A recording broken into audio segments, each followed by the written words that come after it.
Bonjour et bienvenue dans la deuxième vidéo de la série sur la robotique. Et dans cette vidéo, nous allons définir les robots.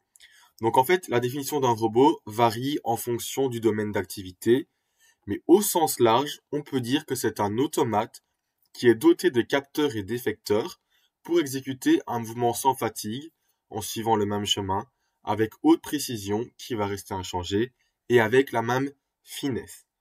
Et donc, du coup, ça va dépasser les capacités d'un être humain au niveau de la précision, de la répétabilité, de la fatigue, de la force, etc.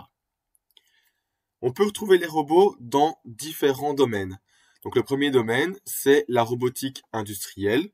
Et donc, on pourrait les retrouver, par exemple, dans le soudage à l'arc de pièces, dans la fabrication de pièces, dans l'inspection de production, dans les cobots.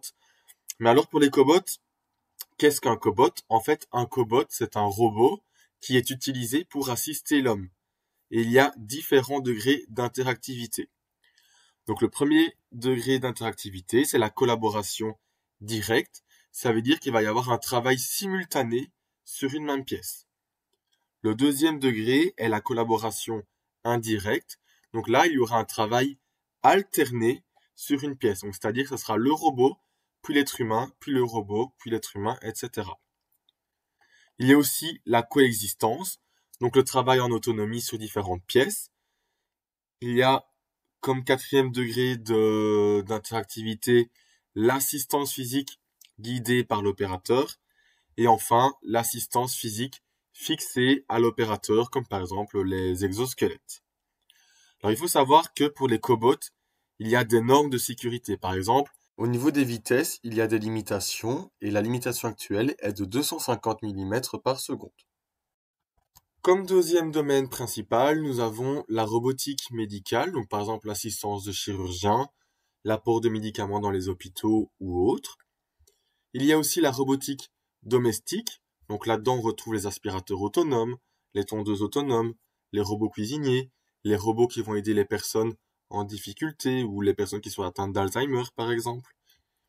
Il y a ensuite la robotique militaire, donc là-dedans on pourrait retrouver le déminage, aussi les drones qui contiennent des armes ou bien des tourelles, ça fait partie de la robotique militaire. Il y a aussi la robotique scientifique, donc par exemple les robots dans l'espace. Et enfin, il y a les transports. Donc on retrouve les AGV, donc AGV c'est Automated Guided Vehicle. Il y a aussi les Ropids, et il y a plein d'autres robots utilisés pour les transports, comme par exemple des drones. Dans la suite des vidéos, on va plus particulièrement se focaliser sur la robotique industrielle. Alors, il faut savoir qu'il y a différentes structures d'agencement d'axes. Donc, ils sont pas tous agencés de la même manière. Il y a tout d'abord le robot anthropomorphe. Donc, anthropomorphe qui ressemble à un bras humain. Et donc là, il y a divers axes qui sont placés en série. Comme on peut voir ici, il y a plusieurs axes avec des joints. Et donc ici, les applications sont infinies. On peut avoir du pick and place, du soudage, de la peinture, etc. Alors l'avantage ici de ce type de bras, ou ce type de robot, c'est que les tâches peuvent être exécutées à haute endurance, avec une rapidité et une précision élevée. Et c'est ce robot qui sera développé dans la suite des vidéos. Ensuite, il y a le robot cartésien. Donc on peut voir le robot cartésien, il contient 3 axes perpendiculaires. Alors il peut en avoir plus que 3. Alors les axes, il faut savoir qu'ils sont perpendiculaires 2 à 2 et ce sont des articulations prismatiques. Donc on verra plus tard ce qu'est une articulation prismatique. Et donc lui, il peut couvrir un grand rayon d'action, il est rigide au niveau mécanique et il contient une grande précision. Alors le désavantage, c'est qu'il est lent et il est difficilement déplaçable.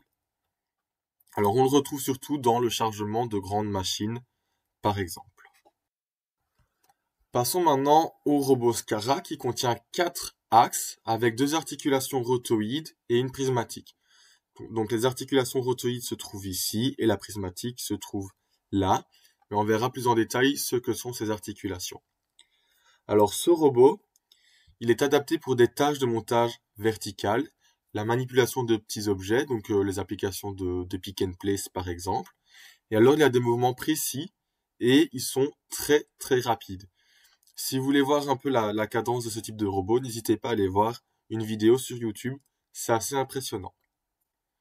Le dernier robot est le robot Delta, qui lui contient plusieurs chaînes cinématiques qui sont placées en parallèle, et donc ça a pour effet d'augmenter la rigidité mécanique. Alors chaque système d'axe est relié à un contrôleur, et ce type de robot est précis et rapide, mais l'inconvénient est qu'il ne peut parcourir qu'une petite distance. Alors on les retrouve en général dans le domaine du pharmaceutique, dans le pick and place, aussi dans l'accompagnement des blocs opératoires, etc. Alors les questions qu'on se pose en général en robotique sont les suivantes. Donc la première question est comment faire bouger le robot dans l'espace sans heurter un objet ou bien un être humain. Donc en gros, comment savoir où se trouve le robot. Donc ça fait partie de la cinématique directe. Et donc on va voir comment on pourra connaître la position exacte du robot. Ou bien on peut aussi ajouter des caméras par exemple. Ensuite, il y a une deuxième question qui est comment placer un objet et comment le robot va-t-il prendre cet objet. Et donc ça fait partie de la cinématique inverse qu'on verra plus tard. Et enfin, la troisième question, c'est la suivante. Comment faire interagir le robot avec le reste de la ligne de production ou avec un être humain? Alors on peut utiliser des caméras, on peut utiliser des capteurs, on peut utiliser toutes sortes d'éléments qui vont permettre la communication entre le robot et la ligne de production ou l'être humain pour que le robot puisse savoir ce qu'il doit faire. Alors c'est tout pour la définition d'un robot. Dans la prochaine vidéo, on va voir la composition d'un bras robotisé.